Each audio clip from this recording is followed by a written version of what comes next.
She loved life, and she lived it to the fullest. She just had this light whenever you would talk to her. She brought so much light to everybody. She was bigger in life. She was 5 foot nothing, 110 pounds, but she was like this dynamo. And when she come into the room, she would light it up. This was the nicest person I've ever met in my life. Better person than I ever could be. September 17th is a day that I will never forget. I hate that day. And it's a day that I lost my little girl. I said, I love you, Maria. And I love you more, Mom. And she slammed the door, and that's the last time I talked to her. So at 2:25 in the morning, the dog started barking, and I heard a car door. And I said, thank God she's home. The doorbell rings, and Dom went to answer it. And I looked out the window, and I saw 7 policemen standing there, and one of them said chaplain. And as a dad, you know, you just know this isn't good. That's a parent's worst nightmare. He said, I don't know how to tell you this, but she was in a horrible accident tonight and she didn't make it. There's been a tragedy impacting our Tiberi family this morning, and we're sad to report that Dom Tiberi's 21-year-old daughter, Maria, died last night in a car accident along I-270. To me, it's like 5 minutes ago. It seems like it just happened. I have a hard time not thinking about that night. It is a parent's worst nightmare, and that's the reason that we have done what we've done. Distracted driving, yeah, it's texting, it's playing on the phone. I mean, it's eating, it's putting makeup on, and we may never know what happened to her. Clearly something happened for her to hit a semi-truck at 53 miles an hour. We can either give up, stay in self-pity, or we can pick ourselves up and try to do something about this. I never wanted Maria to be a statistic. I want people to know that if it can happen to me and my family, it can certainly happen to your family. It is the #1 killer of the age group 8 to 24. I want to save lives. We want to save lives. We don't want to have any more tragedies. It only takes a second to be distracted, and it can happen to anybody. Anybody. You look away, it can happen.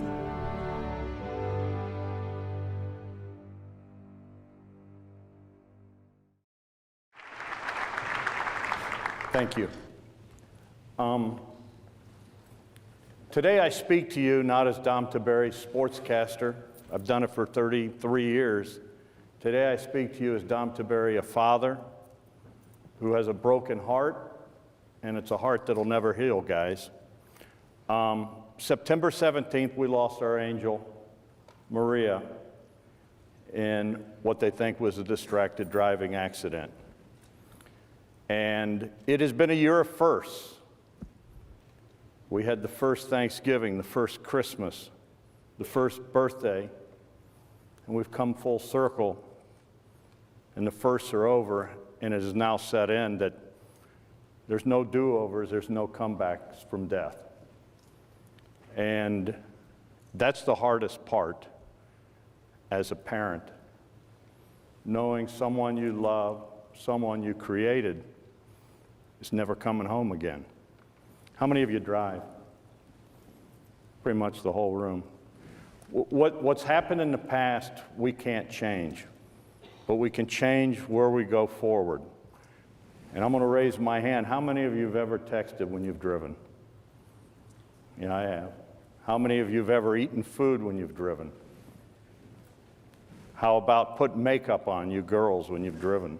I've done it. I have to wear makeup. I admit it. I've done it. Hopefully no one's ever drank and drive or had a drink and drove, you know. But all those are distracted driving. Distracted driving is 3 things. It's anything that takes your hands off the wheel, takes your eyes off the road, takes your mind off driving. That's the reason why the state of Ohio has a law that you can't have anyone in a car except for one person under the age of 18. You get a car full of kids and bad things can happen. You know, you look at what happened in Johnstown, the start of the summer.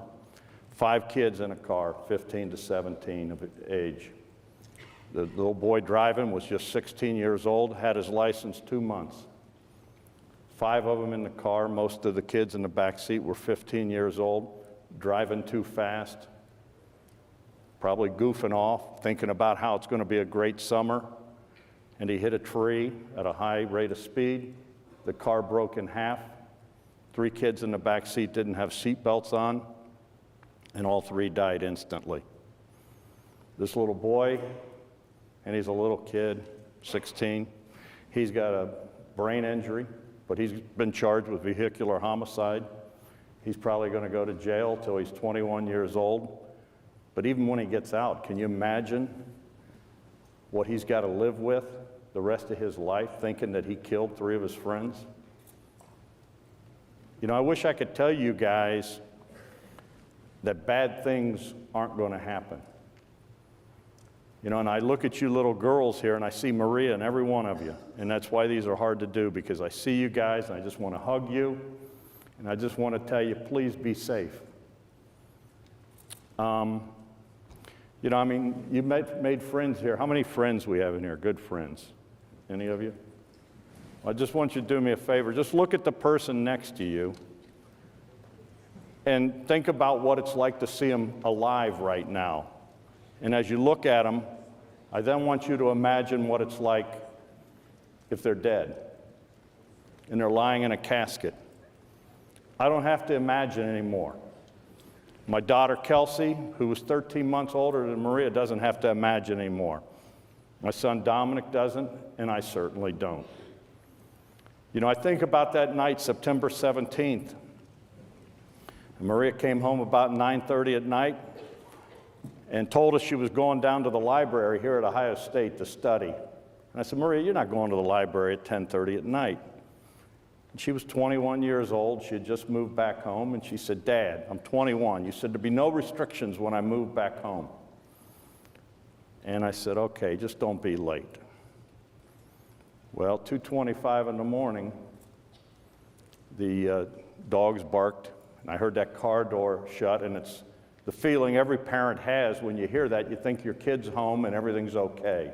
Because whether you guys know it or not, every second that you're out of your house and out on your own, your parents worry sick about you.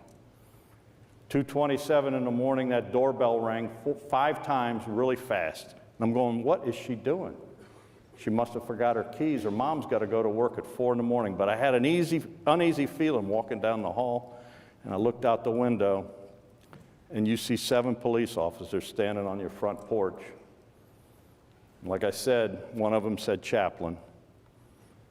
And, you know, that image,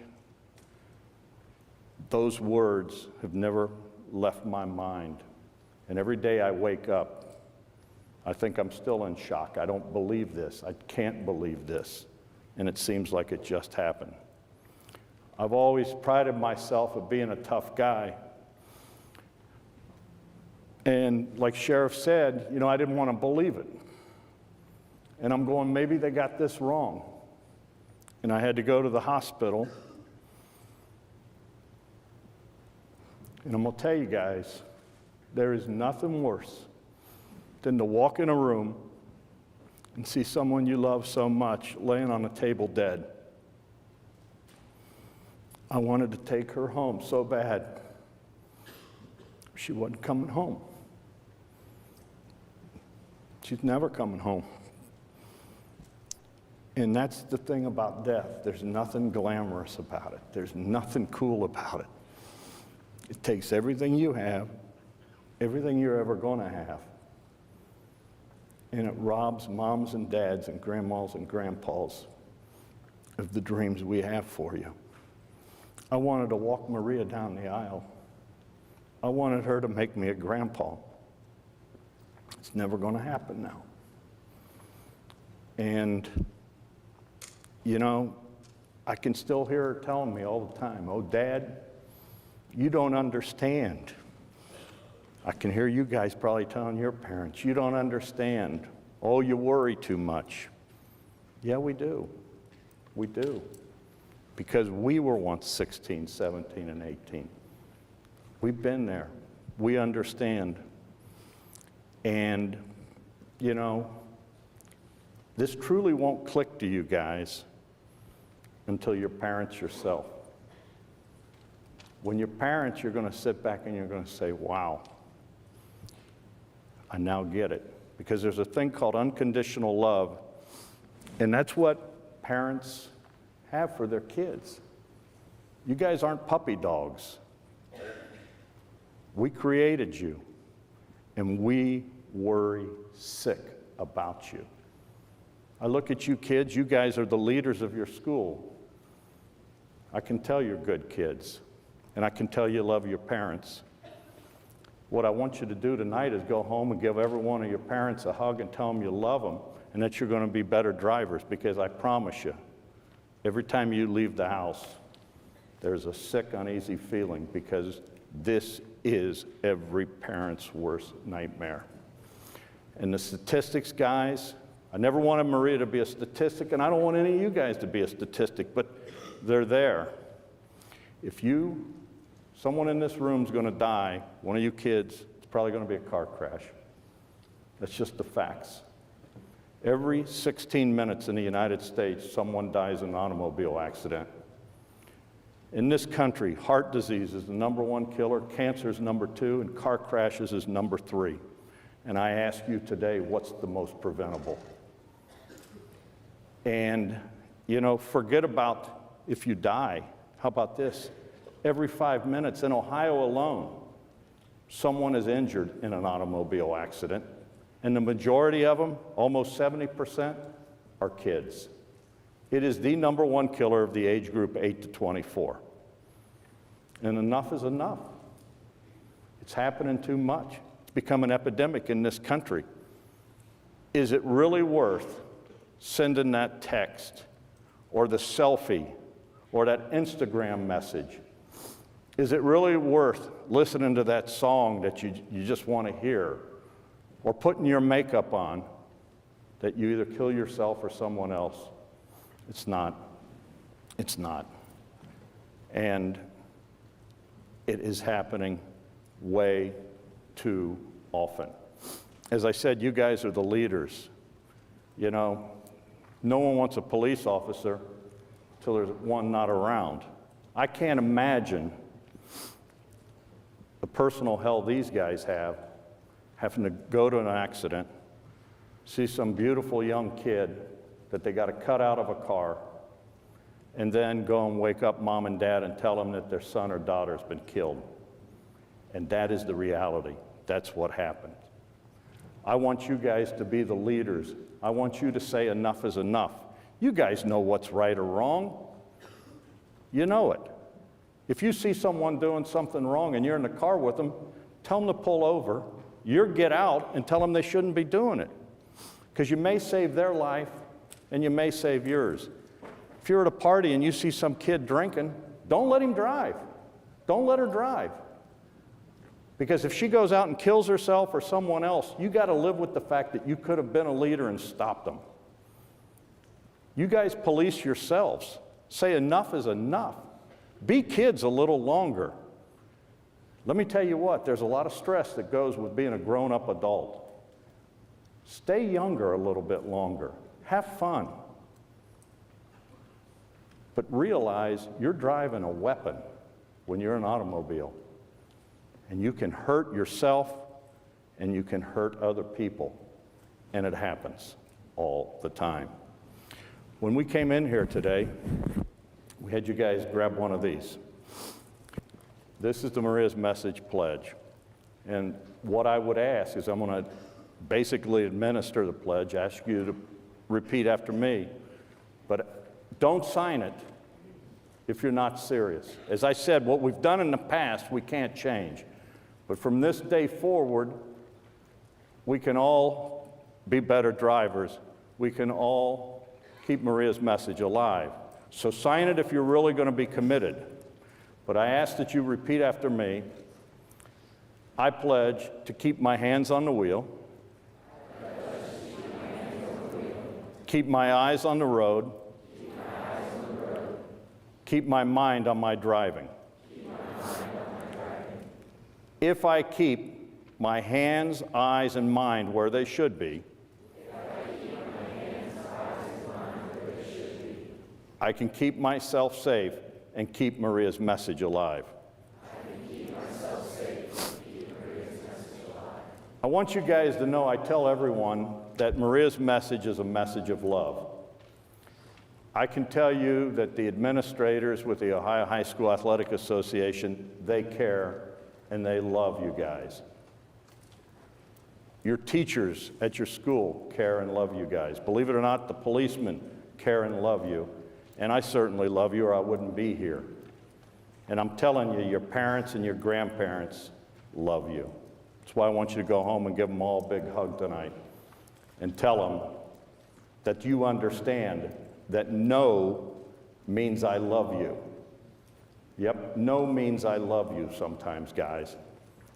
When mom and dad worry and say things, sometimes we have a sixth sense. Sometimes we know better. We've been around longer. We want you to love yourselves enough that you keep yourself safe and keep Maria's message alive. What I ask is that you sign this pledge now, and as you exit, drop it in the basket. Thank you very much for allowing me to be here. God bless you, and keep spreading Maria's message.